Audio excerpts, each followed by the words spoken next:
চলে মোর পেটে ভাঙ চলে মোর পেটে ভাঙ চলে মোর পেটে ভাঙ চলে মোর পেটে ভাঙ রাধা রাম রাম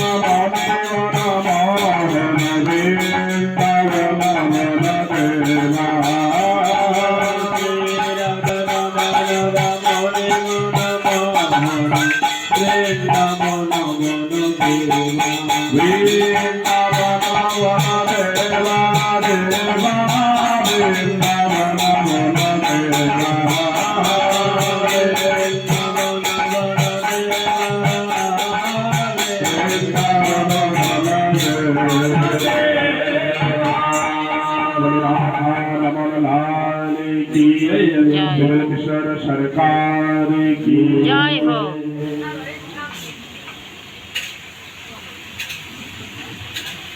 গোবিন্দ দাস এই অপ্রাকৃত কীর্তনটা করেছেন যে বৃন্দাবনে রাধা রমণ লাল।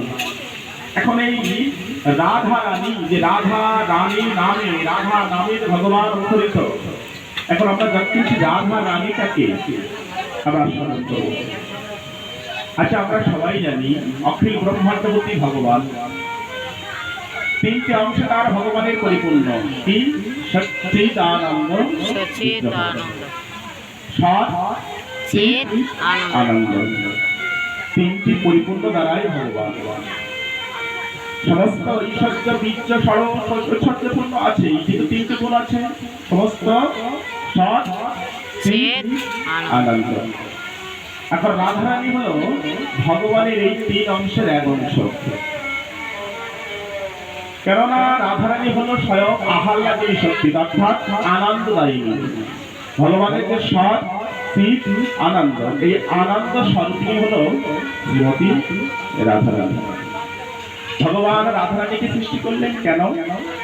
না, এই জগৎ সংসারে এই যে আনন্দ, এই যে নিজের শরীরে যে আনন্দটা আছে, এই আনন্দটা বাহিরে প্রকাশ করে সেই আনন্দকে আরো আনন্দিত মুখরিত করতে, শুধু নিজে নয়, জগৎ সংসারের সমস্ত ভক্তগণ সেই আনন্দ যেন লাভ করতে পারে, তাই ভগবান তার অংশ থেকে আহ্লাদিনী শক্তি রূপে রাধারানীকে সৃষ্টি করে জগৎ সংসারকে সবাই আনন্দিত মুখরিত করলেন। নিতাই গৌর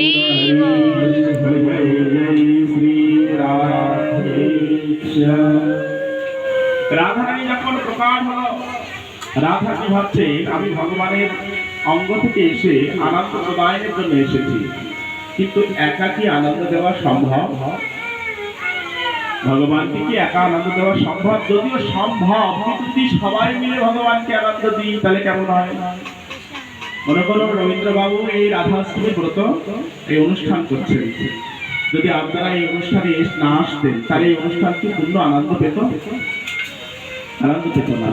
সবার সহযোগিতা, সবার অংশ, সবার সেবা, সবাই এই উপস্থিত হওয়ার কারণে এই আনন্দটা আরো অধিক আনন্দে পরিণত হয়েছে। তাই আহ্লাদিনী শক্তি রাধারানী তার নিজ অঙ্গ থেকে সখীগণকে সৃষ্টি করলেন। ভগবানের অংশ থেকে রাধা, আর রাধার সৃষ্টি থেকেই, রাধার অংশ থেকেই আনন্দ প্রদায়িনী শক্তি থেকেই ললিতা, বিশাখা, অষ্ট সখীগণ, এই সবাই সখীগণ প্রকাশ হলেন। এই যে সখীগণ যে প্রকাশ হলেন, সবাই তারা রাধা দাস্য, রাধাকে ছাড়া তারা আর কিছু জানে না। আর এই সখীগণের যারা মঞ্জুরি, তারা সদাই কিঙ্করি, সদা চিন্তা কি করলে মাধব খুশি হবে, কি করলে রাধারানী সুখী হবে, সদা মস্তিষ্কে যে চিন্তা, জন্মদায় যে ভাবনা, তাদেরকে বলা হয় কিঙ্করি। আর শাখাদের বলা হয় কিঙ্কর, যারা গোবিন্দকে প্রসন্নের জন্য, তারাকে প্রসন্নের জন্য সদা চিন্তিত, তারাই হলো কিঙ্কর। আর সমস্ত সখীগণ রাধারানী প্রসন্নের জন্য যে কর্ম করেন তাদেরকে বলা হয় কিঙ্করি। যারা সদা চিন্তা করছেন কি করব, কি করলে প্রিয়সী রাধারানী সুখী হয়। সখীগণদেরকে অনেকবার গোবিন্দ পরীক্ষা করেছেন যে দেখি না এরা রাধা দাস্য, রাধা দাসী, দেখে আমার দাসী করা যায় কিনা। কিন্তু গোবিন্দ যতবার পরীক্ষা করেছেন ততবার পরাজিত হয়েছে।